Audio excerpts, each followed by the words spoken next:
नौकरानी ने खोली आंखें। हेलो दोस्तों, मैं ज्योति स्वागत करती हूँ अपने चैनल ज्योति की आवाज़ में। पूनम एक एजुकेटेड लड़की है, बड़ी एमएनसी कंपनी में नौकरी करती है। जॉब के दौरान ही उसे प्यार भी हो जाता है, मानो उसी के ऑफिस में ही है। दोनों को पहली ही कुछ मुलाकातों में प्यार हो जाता है और लगभग 1 साल की डेटिंग के बाद ही दोनों शादी करने का फैसला भी ले लेते हैं। दोनों के परिवार को इस शादी से कोई परेशानी नहीं थी। दोनों अच्छा कमाते हैं और अच्छी नौकरी करते हैं और एक ही शहर में भी हैं। पूनम और मानव की शादी हो जाती है। दोनों बड़े शहर के अच्छे फ्लैट में अपनी ज़िंदगी की शुरुआत करते हैं। काम करने के लिए उन्होंने एक नौकरानी रखी, लता करीब 38 साल की है। पूनम ने उसे काम पर रखते हुए अच्छी तरह से सारे रूल्स बता दिए थे। साथ ही उसे यह भी कहा कि अगर वो यहाँ रहना भी चाहे तो रह सकती है, लेकिन लता ने बोला कि नहीं, उसका घर पास ही है, वो वहीं रहेगी और सुबह जल्दी वापस आ जाएगी। लता घर का सारा काम अच्छे से करती, अच्छी तरह से खाना बनाती और साफ़ सफाई भी करती। इसके काम में कोई भी कंप्लेंट नहीं थी। शादी के करीब 7 महीने बाद ही पूनम और मानव के बीच झगड़ा होना शुरू हो गए। हर छोटी छोटी बात पे झगड़ा होने लगा। पहले तो झगड़ा छोटा हुआ करता था, जो थोड़ी सी बात से शुरू होकर ख़त्म हो जाया करता था, लेकिन फिर कभी कभी इन दोनों में कई दिनों तक बात नहीं होती। ऑफिस की बातें भी उनके झगड़े का एक प्रमुख कारण रहती थी। उन दोनों को लगने लगा कि उन्होंने एक दूसरे से शादी करके गलती कर दी। ऑफिस की एक मीटिंग के दौरान दोनों ही बॉस के साथ थे। उसमें मानव ने पूनम की बात के बाद अपनी बात रखी, जो कि बॉस को ज़्यादा पसंद आई। इस बात से पूनम को बहुत गुस्सा आया और वो बात हमेशा की तरह इस बार भी उनके घर तक पहुंची। पूनम ने इस बात को लेकर मानव को बहुत कुछ सुनाया और साथ ही उसने नौकरी छोड़ने और तलाक की बात भी की। लता उनकी सारी बातें, सारा झगड़ा हमेशा से सुना करती थी। बस वो अपने काम में लगी रहती। जब खाना बन जाता तो वो दोनों को कहती।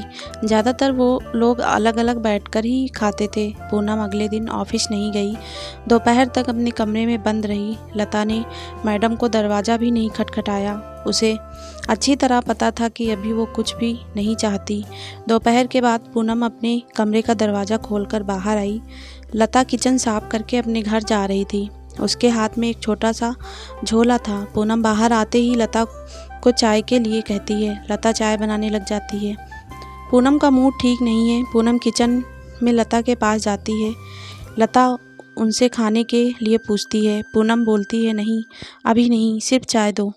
पूनम लता को पूछती है, तुमने खाना खाया? लता, नहीं मैडम, मैंने खाना ले लिया है, मैं घर जाकर खाऊंगी। लता थोड़ी देर रुककर फिर कहती है, मैडम, थोड़ा ही खाना ले जाती हूँ, सिर्फ अपने लिए ही बांध कर ले जाती हूँ, ज़्यादा नहीं ले जाती, आप देख सकती हैं। इतना कहकर लता अपना झोला खोलकर दिखाने लगती है। पूनम, अरे कोई ज़रूरत नहीं है, ठीक है। लता फिर मैडम को चाय देती है।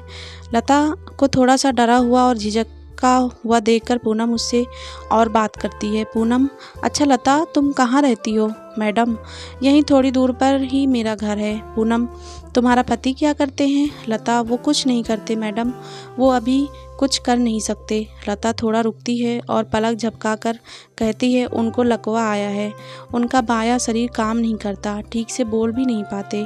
पूनम, अरे तुमने कभी बताया नहीं, फिर घर, दवाई, यह सब तुम ही संभालती हो? लता, हाँ मैडम, 2 बच्चों की पढ़ाई छोटे स्कूल में है, लेकिन मैं चाहती हूँ कि वो पढ़ाई करें। हमेशा से मेरी उनके खाने के बाद खाने की आदत है, इसीलिए पहले उनको खिलाऊंगी फिर मैं खाती हूँ, इसीलिए सुबह शाम का खाना ले जाती हूँ। पूनम लता की बातें सुनकर हैरान रह जाती है। उसे पता नहीं था कि लता इतनी साहसी है और कभी भी उसने अपने चेहरे या काम से उसे लगने भी नहीं दिया। लता फिर कहती है, मैडम, मैं आपसे कुछ कहना चाहती हूँ, आप बुरा ना माने तो। पूनम ने तुरंत ही जवाब दिया, हाँ कहो ना प्लीज़। मैडम, अभी हमारे पास जो होता है हमें उसकी कदर नहीं होती। समय कैसे बदल जाता है पता भी नहीं चलता। अब मैं सिर्फ चाहती हूँ कि मेरे पति ठीक हो जाएं।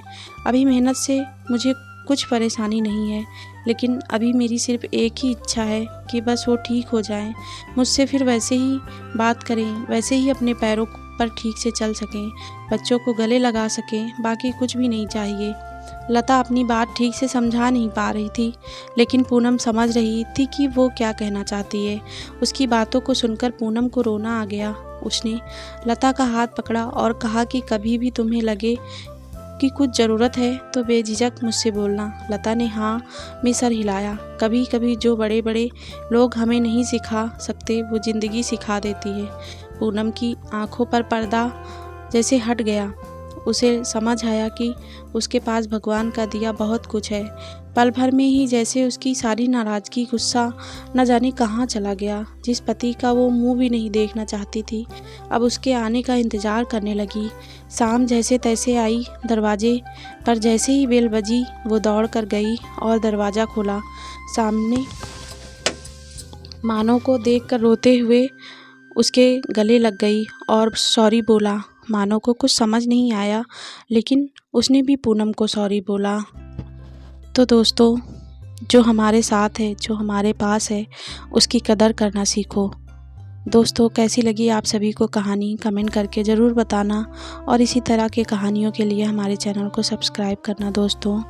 और कहानी अच्छी लगी हो तो प्लीज़ कहानी को लाइक शेयर करना और हमारे चैनल को सब्सक्राइब कर लेना। प्लीज़ दोस्तों, अपना सपोर्ट बनाए रखना।